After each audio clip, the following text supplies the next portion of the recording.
A kiss for fun. It's fun to kiss. I use my tongue like this.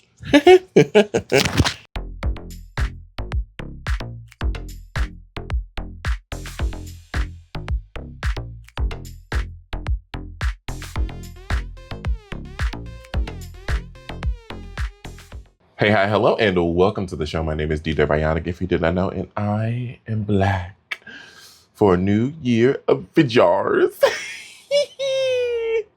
It's my birthday. If you're watching this video, it is January 12th. It is my birthday. Hello, happy birthday to me. I am 33 today. It is my Jesus year, as my friend Shisha told me. If you want to send me some love, like, comment, subscribe, hit that notification bell so you get a notification every single time I post a video. I'm going to try and post 2 videos a month to start for like low effort, not trying to like force myself to be anything more than what I can be at the moment. But also hoping to ramp up later in the year and doing like 1 video a week. That's like where I want to be, is like a video a week. You can also, like, at the link down below, shop my merch. You can stream my music. You can buy my music on Bandcamp. I have a new song coming out, so I will talk about that later in the video. But like all that good stuff, make sure you just like show me some love. Tell me happy birthday down in the comments. Leave me a black heart emoji because that's my favorite emoji. That or a black heart, the upside down face, or the face that's like the like drunk face. But to me, it's not drunk, it's confused. It's like, oh, I said this and you don't get it. It's like a face I make all the time. Anyway, into the video. As promised, this is the birthday tournament video. I was looking back at my YouTube channel and I was like, oh, I'm gonna do what I did on my 31st birthday and react to the video for my 30th birthday. Well, I didn't make a video for my 32nd birthday because I wasn't even on the internet on my 32nd birthday. I had taken some time off. I had taken a couple months off, actually, November to January. I was off of social media, YouTube. I wasn't posting, anything, anywhere. So there is no video for me to react to from last year, but I am going to dump all my trauma on you now. The biggest thing, which I have talked about in some videos, I believe, I don't know. But the biggest thing is I lost my brother in 2024, at the end in August of 2024.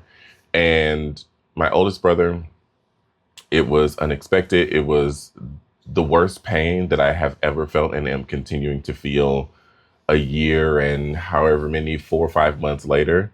It sucked. It really fucking sucked, and still sucks. And I miss him every single day. My sister got us these really beautiful like necklaces for Christmas. So like the family all has matching necklaces. And then this is his necklace. And I wear it every single day. I have worn it every single day since his funeral when we got it back from the funeral director. And really, I think what is the most important thing in this time of grief and grieving is like making sure that like I'm checking in with my family. I'm checking in with myself and doing things that bring me joy, doing things that remind me of my brother. You can't see behind this.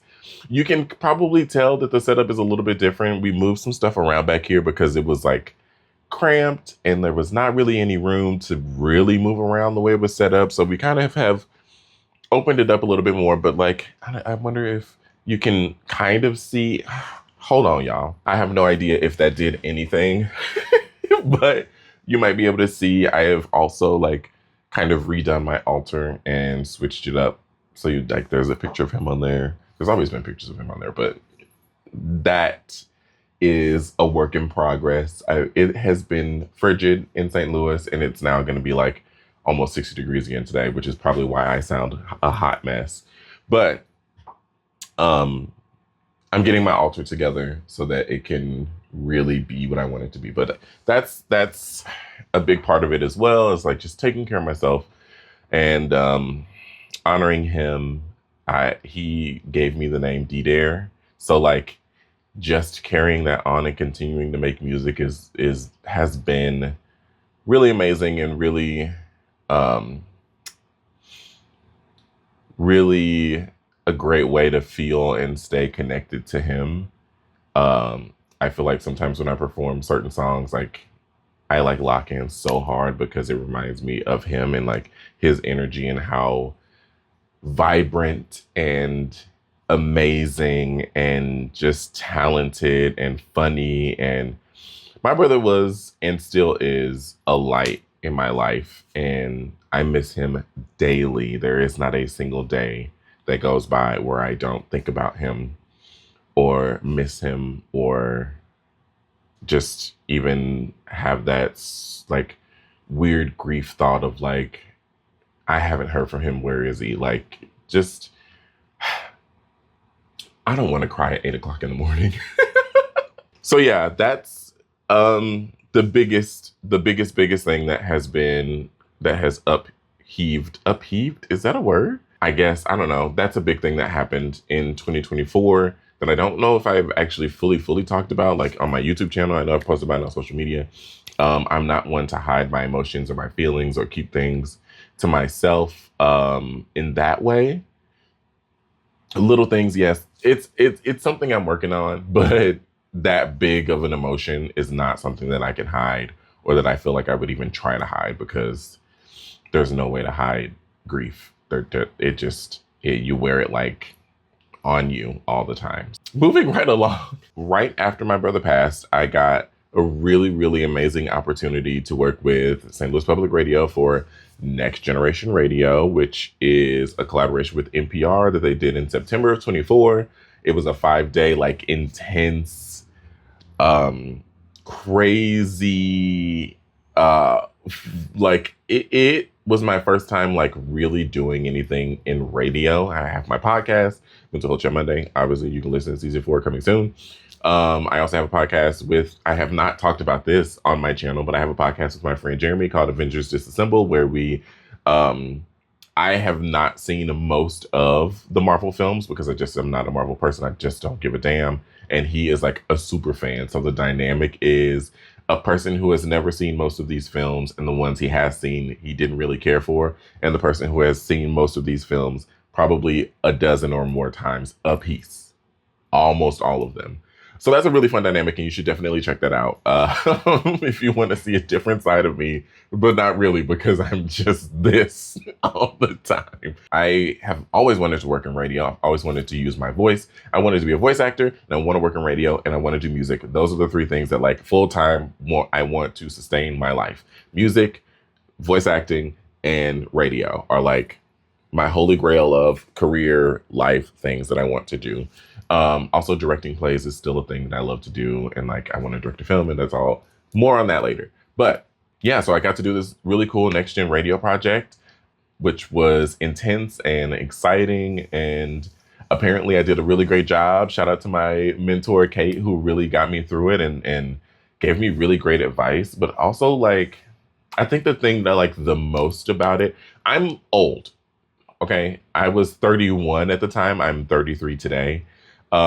Which is not old. Shut up. I know. But I'm older when it comes to opportunities like fellowships and internships and things like that. So I'm on the latter end of those things. And it was really cool to come in with already like a little bit of skill in audio editing and production, and like a little bit of writing, but not writing for radio. Baby, writing for radio is difficult, and I will get into that. Well, not really difficult, but we get it. But it was really cool to come in, you know, kind of equipped already and learn so much. And like for it to be super hands-on, but also super hands-off from the mentors. Like, I feel like who I am, my mentor felt like she could like give me direction, and I take it and ask questions when I need, or like, but she truly was there, so supportive, so amazing. Just a really incredible person. Also, like, great energy and just a great, I don't know, a talented reporter.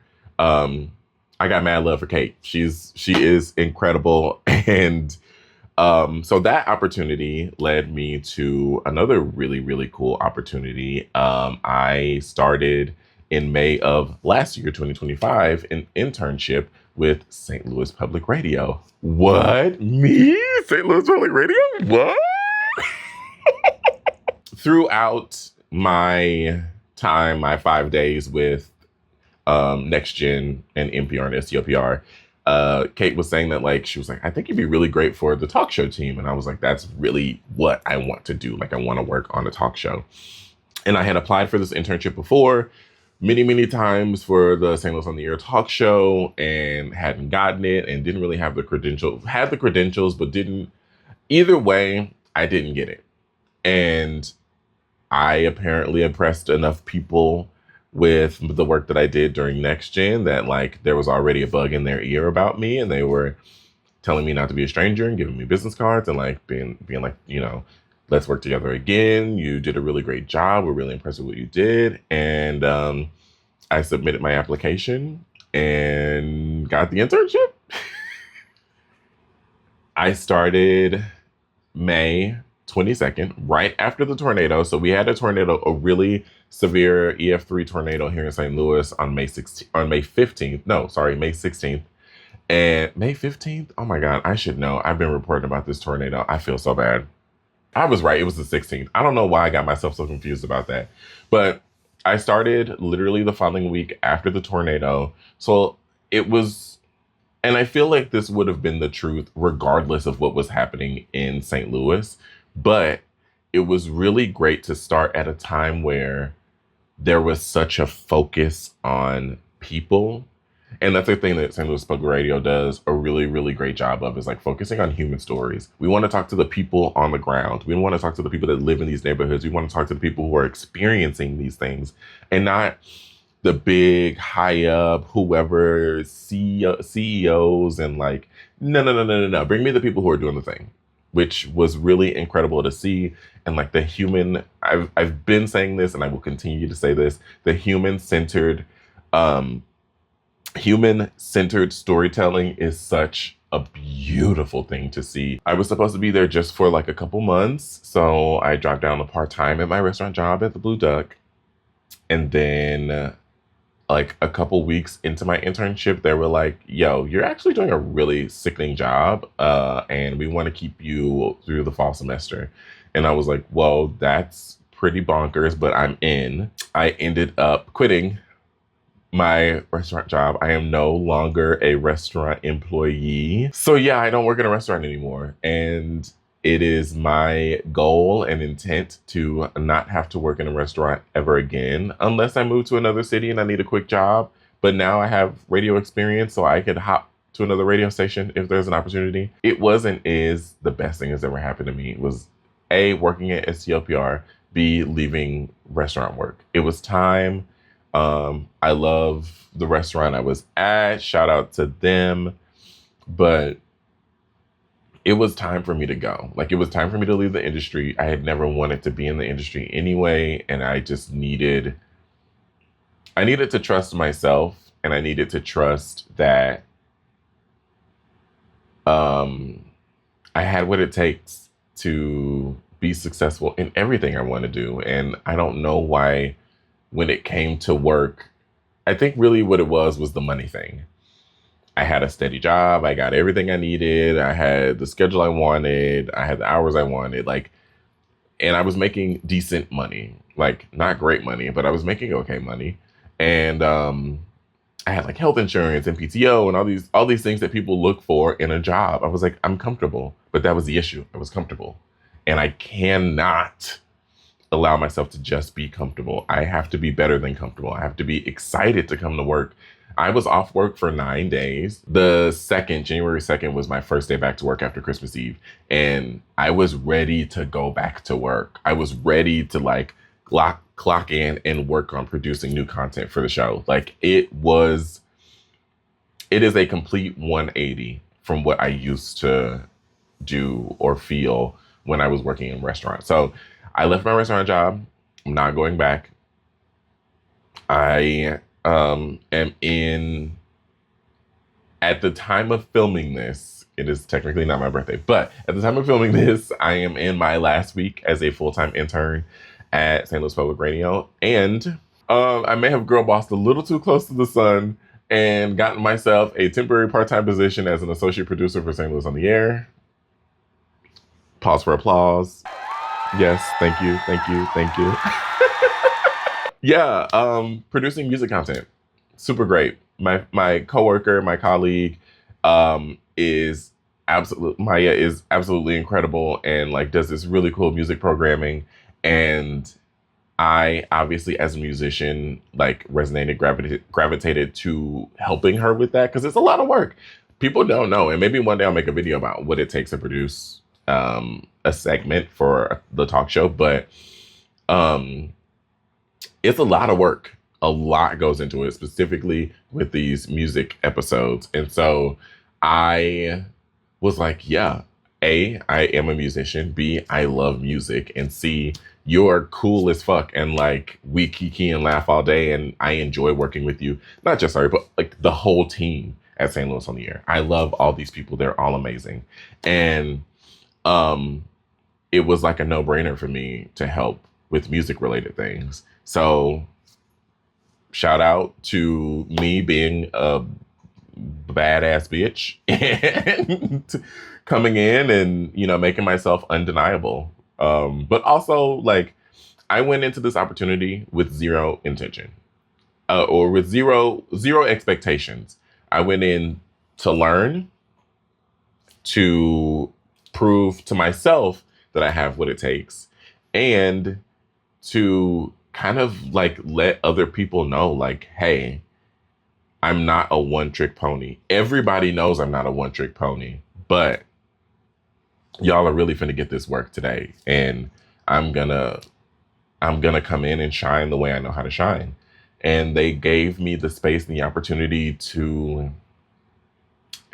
do all the, like, everything I've wanted to do when it pertains to radio, I've gotten a chance to do, and it's been incredible.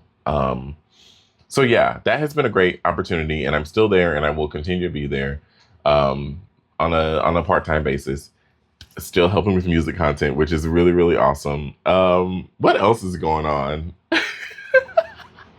I don't know. Yeah, that's really, I can't relate anything to last year because last year was so hard. Or the year before was so hard. Like the end of it was so hard. And like this year has been difficult, to say the least. But I've had such really glowing, shining moments of just like pure joy and excitement. And I know that like I'm not like a religious person. I don't subscribe to any organized religion by any means, but like faith without works is dead is one thing that I took from my time growing up in the church. And like, if you don't work hard for what you want, you won't get it.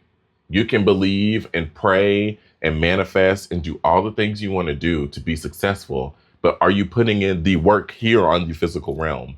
Are you telling and proving to your ancestors that like, or to God or to Allah, or whoever you believe in, or whatever you believe in, are you proving to them that you want it? Because if you're not doing the work, if you're not not researching, but like if you're not doing the work, you're not putting in your part of the bargain.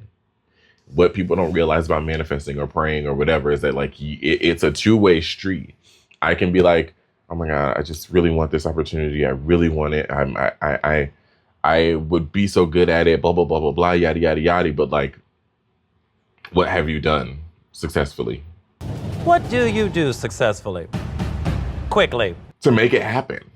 What is it that you have put forward to really put yourself in a situation where you are ready to accept that gift and ready to accept that new opportunity or that amount of money that you're manifesting or that new home or that new car or whatever you are manifesting? What work are you doing to be there? If you're not doing the work, you're not going to get it. Point blank, period. Like that just is what it is. And last year has been such an intense reminder and acknowledgement of the work that I have put in for 33 years to be in a better position than I was in the year before. I will never not be grateful for the Blue Duck and the 8.5 years that I spent there, and the highs and lows and ups and downs, and like all of the opportunities that they were like, oh, you need to be gone for a month. Okay, bye. See you later. Like even with the internship, they were like, okay, we know you want to do this. I cannot not be grateful for that.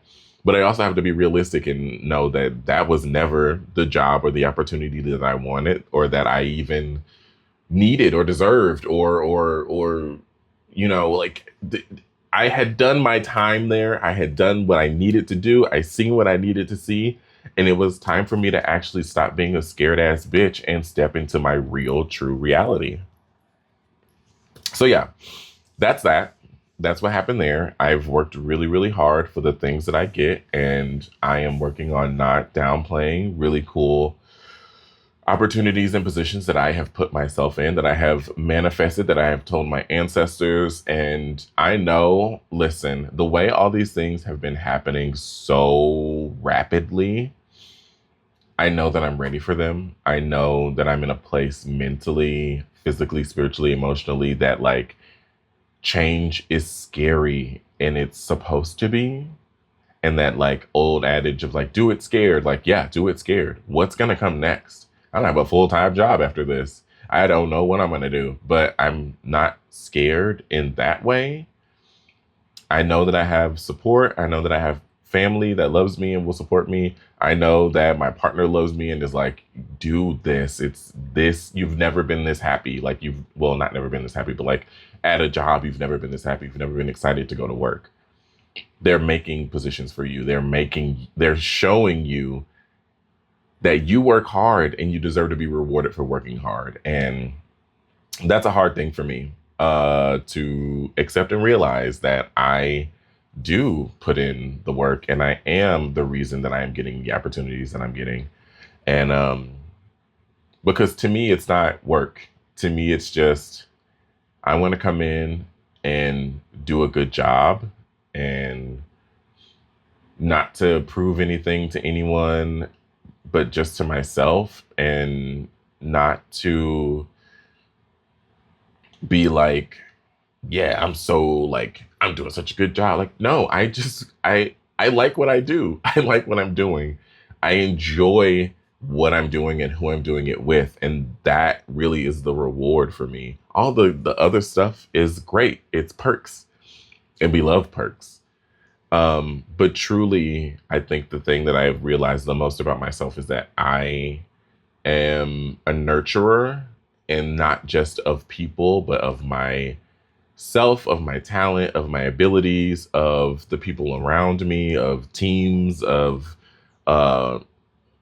of content, and all these things come from such a genuine place in me that I don't even have access to, if that makes sense. Like I'm not being like, oh, well, I'm going to do this thing from a genuine place and then this thing from whatever. Like even segments that I like have no connection to, didn't really care about, just am producing because I need something to produce and like somebody has to do it, and like intern tax, like even those come from a genuine place. Like, okay, I'm going to do the research and figure out what it is. And like, even if I don't resonate with it, even if it's just like, okay, whatever, boom, boom, boom, I'm still going to make it the absolute best that it can possibly be, because that is my nature inherently. Without thinking about it, without questioning, I'm not going to half-ass. And to some people, that might sound like a flex. To others, you get what I'm saying. You understand that like doing something half-ass is not, it's not a category for me. Category is never half-ass. Other things, I guess looking ahead, the cool thing about having a January birthday is like, what's going to happen this year? I'm going to release new music. I have a song called Motions that I have performed a couple times. I performed at the inaugural Free For All Festival. Oh, the poster's not hanging up yet. The poster will be hanging up in here at some point. Where is it? This was really, really fun and really cool. My name is... What's my name? DDare. Boom, DDare Bionic. That's me. Yeah, this was my first time being on like a big poster like this. It was really cool. It was so much fun. It was a huge festival in Grand Center. 100 acts, kind of all playing at various times in various locations. I debuted my song Motions at Free for All, I believe. I believe that is true. Uh, and it was just so much fun. It was great to be on stage. I love performing. That's definitely also another thing that's going to happen more this year is performing. But the song Motions is the first song I wrote after my brother passed. So it's the first song I recorded after he passed, the first song I even felt like getting back in the studio and working on. I thought I was going to take more time between projects, but I think I might have like a small, like 4 or 5 track EP coming out some point this year. Um, I'm hoping for studio time for my birthday. So if you want to support studio time, buy some merch or buy my music on Bandcamp. Thank you so much.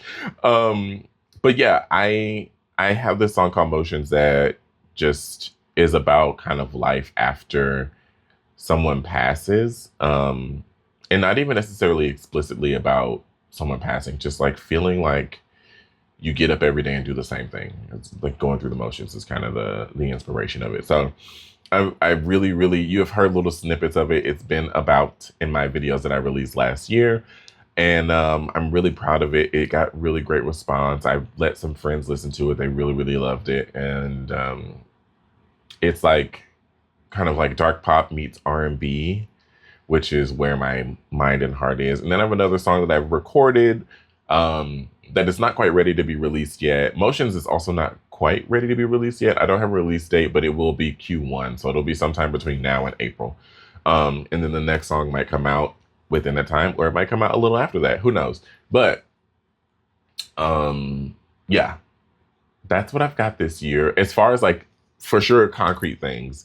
Other things that I want to work on, I definitely plan to make a film this year. I think I may have talked about in my 31 video that like I wanted to turn my play, which you might be able to see up there in the corner, My Infinite Sadness.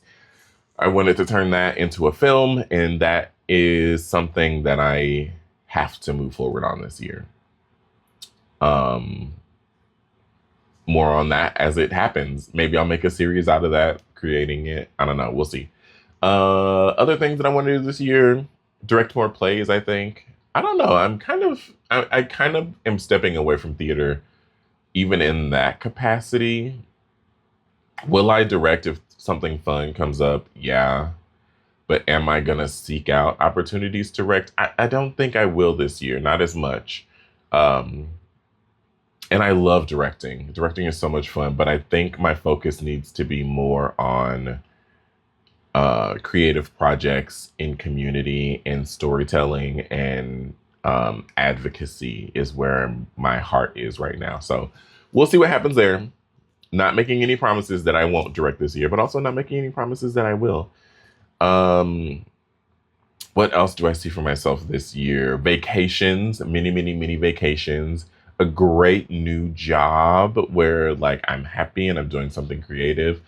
Honestly, I do believe that that job will be working for myself, and I do believe that it will evolve. Talking to this camera, maybe not on YouTube, but who knows? I'm definitely leaving the content creator era behind, but I will continue to make YouTube videos because I enjoy making YouTube videos. I'm thinking this year will be about music and cooking. I have this series called Semi-Chaotic Kitchen that I have only ever done like a couple videos, but I love to cook and I'm cooking all the time. So why wouldn't I bring a cooking series to my YouTube channel? I don't know. We will see. But if there's something that you want to see from me this year, please make sure to leave it in the comments down below, along with a black heart, an upside down face emoji, and the like drunky looking confused face emoji. Leave those down in the comments down below, as well as a little happy birthday to tell me happy birthday. Thank y'all so much for tuning in and sticking around. There are 400 of you, 419 of you, I believe. Yeah, 419. Thanks for sticking with me through not posting at all last year and getting my mind right to come back to YouTube. Thank you to my brother for all of the opportunities and doors that he is opening as one of my ancestors now, and like really looking out for not just me, but my entire family. He really has us like moving forward in ways that he would be so proud of. And everything I do when it comes to being creative and music, music specifically, but like spaces and places I'm putting myself in are to honor him. So shout out to you, Donnie. I love you so much. I miss you so much. And I am proud and honored to be your little brother. Um, and yeah, I think that's all I got. I think that's all the trauma I get to dump on you. I think my next video is gonna be kind of a like run through of things I've done at St. Louis Public Radio, which I like that. Comment down below if you would like to hear me talk about my time at St. Louis Public Radio. It's been really fun and exciting, and I think it would be really cool to just kind of like break down what I did there. I don't know. Anyway, that's all I got. I love y'all so much. Thank you so much for all the birthday love in advance. Thank you for tuning in. Thank you for sticking around. Thank you for listening to the music. I see it. Y'all be streaming my music. Y'all like it. Thank you for just everything. I'm very blessed. I'm a very blessed person. I'm very rich in love and honor and joy. And I'm so excited to see what 2026 has to offer in my Jesus year, gang gang. Yeah, with all that being said, make sure you like, comment, subscribe, hit the notification bell so you get a notification every single time I post a video. I will be posting twice a month, unless I can make it to where I post more. We will see. But I will see you all in the next video. I love you. I mean it. Mwah. Bye.